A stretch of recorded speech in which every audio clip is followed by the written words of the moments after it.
Il existe au fond de l'Atlantique une zone que les navires contournent. Pas parce qu'elle est dangereuse.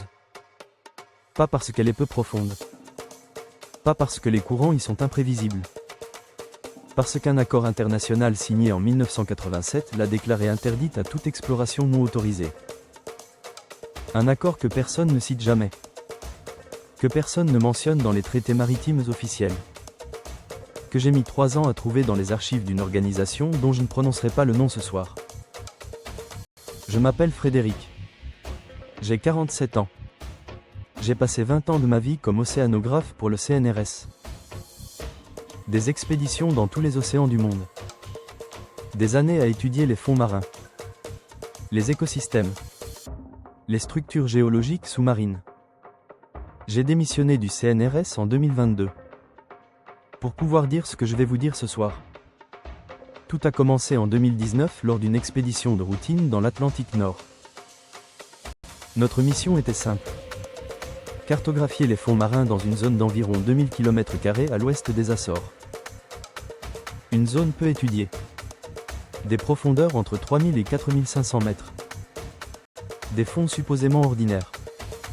De la roche volcanique. Peut-être quelques champs hydrothermaux. Rien d'extraordinaire attendu. Nous avions 2 sous-marins téléopérés à bord, des ROV, des robots sous-marins capables de descendre jusqu'à 6000 mètres. Des caméras HD. Des sonars. Des bras manipulateurs pour prélever des échantillons. Le premier jour d'exploration avait été ordinaire. Le deuxième jour aussi. Le troisième jour nous avions trouvé quelque chose. À 3800 mètres de profondeur. Dans une zone que notre sonar indiquait comme plate et sans particularité. Une structure. Pas une structure géologique. Pas une formation rocheuse. Pas un champ hydrothermal. Une structure faite de main d'homme. Ou du moins, quelque chose qui ressemblait à une structure faite de main d'homme. Des formes rectangulaires. Des angles droits. Des surfaces planes qui ne pouvaient pas être naturelles à cette profondeur dans cette configuration géologique. Disposées en cercle. Environ 200 mètres de diamètre. Avec au centre de ce cercle quelque chose qui ressemblait à une tour. Cylindrique.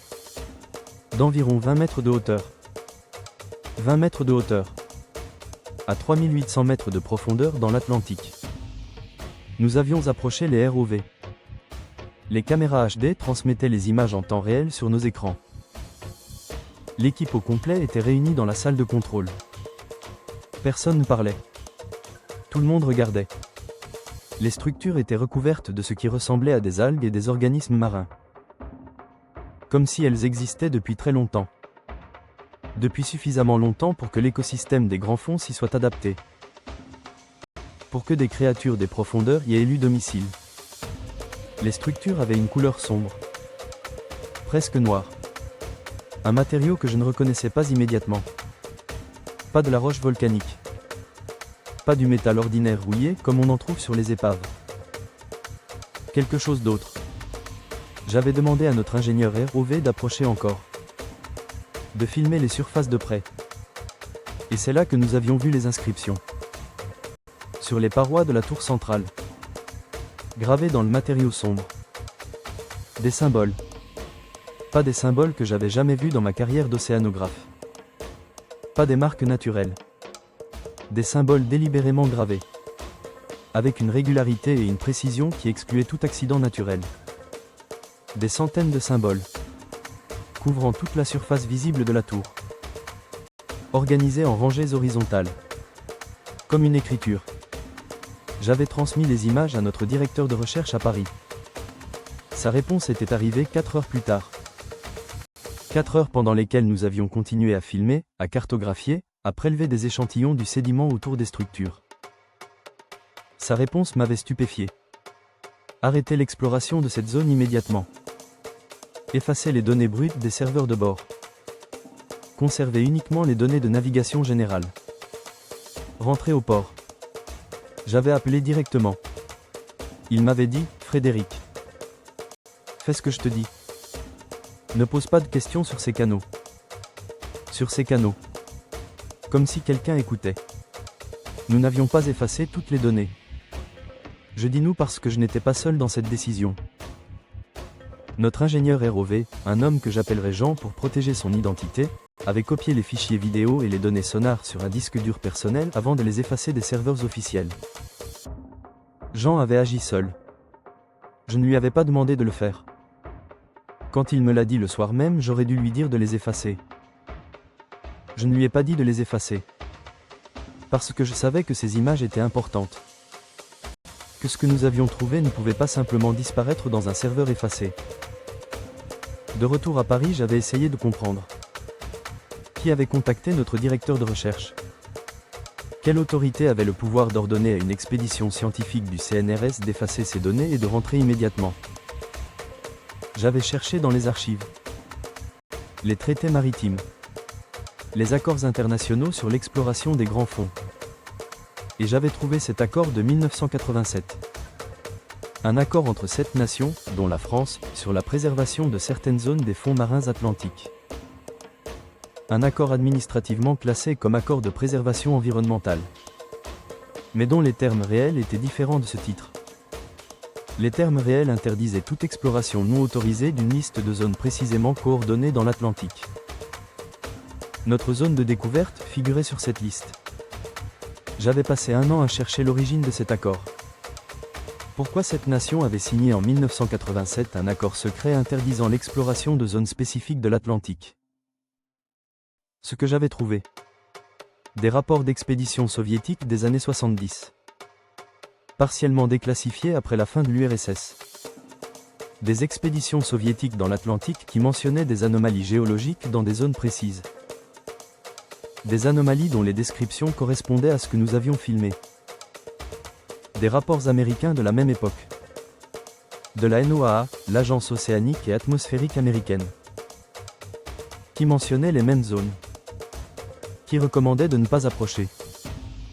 Sans expliquer pourquoi. J'avais contacté un archéologue sous-marin. Un spécialiste des structures immergées. Quelqu'un qui avait travaillé sur des sites préhistoriques engloutis en Méditerranée et dans la mer du Nord. Je lui avais montré les images de Jean. Sans lui dire où elles avaient été prises. Sans lui donner de coordonnées. Il avait regardé les images pendant 2 jours. Sa réponse m'avait pris par surprise. Il m'avait dit que les structures ressemblaient à une architecture qu'il avait étudiée dans des sites archéologiques terrestres du Proche-Orient. Des structures datant d'environ 12 000 ans. Avant la dernière période glaciaire. Avant la montée des eaux qui avait fait monter le niveau des mers de 120 mètres environ. 120 mètres. Pas 3800 mètres. Ce qui voulait dire que ces structures n'avaient pas été construites sous l'eau. Elles avaient été construites à la surface. Il y a environ 12 000 ans. Quand le niveau des mers était bien plus bas. Et les eaux étaient montées pour les recouvrir. Ou alors, quelque chose d'autre les avait fait descendre. Je n'ai pas de réponse définitive à ce que nous avons trouvé. Je ne suis pas en mesure de vous dire avec certitude ce que sont ces structures. Qui les a construites? Quand? Pourquoi elles sont à 3800 mètres de profondeur dans l'Atlantique? Ce que je sais avec certitude. Elles existent. Nous les avons filmées. Les données sont sur un disque dur que Jean garde dans un endroit sûr. Elles sont recouvertes d'inscriptions que personne ne sait lire. 7 nations ont signé en 1987 un accord pour interdire leur exploration. Et depuis 2019, j'ai reçu 2 visites à mon domicile de personnes qui ne m'ont pas dit qui elles étaient et qui m'ont demandé de ne pas parler de ce que j'avais trouvé dans l'Atlantique. La première fois, j'avais dit que je ne savais pas de quoi ils parlaient. La deuxième fois, j'avais dit la même chose. Ce soir, je vous dis tout. Parce que je pense que ces structures appartiennent à l'humanité entière. Pas à 7 gouvernements qui ont décidé en 1987 que personne ne devait les voir. Les coordonnées de la zone, je ne les publierai pas ce soir. Pas parce que j'ai peur. Parce que je ne veux pas qu'une expédition non préparée s'y rende et disparaisse. Mais je travaille avec un réseau de journalistes et de chercheurs indépendants pour rendre ces informations publiques d'une façon sécurisée. Ce sera fait. Ce n'est qu'une question de temps. Est-ce que vous pensez que certaines découvertes sont intentionnellement cachées au public? Dites-le moi en commentaire. Et abonnez-vous. Parce que cette histoire n'est pas terminée.